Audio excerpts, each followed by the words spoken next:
বাংলার মুখ্যমন্ত্রী আজ নেতাজি ইন্ডোর স্টেডিয়ামে আসবার আগে আজকের যে নাটক, সেই নাটকের স্ক্রিপ্ট অর্থাৎ নাটকের কি পালা হবে, কেমন হবে, কি বলতে হবে তা প্রস্তুতি নিয়ে এসেছিলেন। সঙ্গে তার তোষামতকারী ছিল, তার খিদমতগার ছিল,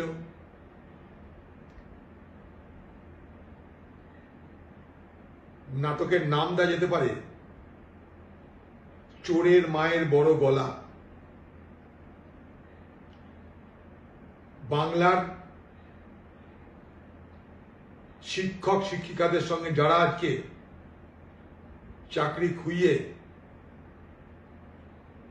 পথে বসেছেন, তাদের সঙ্গে এই রসিকতা তিনি না করলেও পারতেন। 2016 সাল থেকে আজকে 2025, মুখ্যমন্ত্রীর বক্তব্য অনুযায়ী কিছুই তিনি জানতেন না, কিছুই তিনি বুঝতেন না।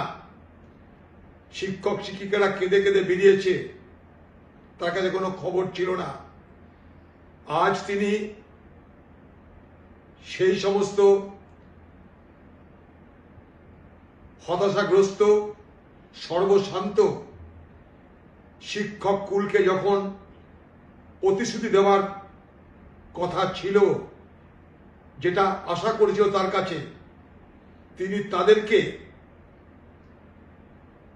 তার বক্তব্যের মধ্যে দিয়ে সমস্ত দোষ সুপ্রিম কোর্টের ঘাড়ে চাপিয়ে দেওয়ার ব্যবস্থা করলেন।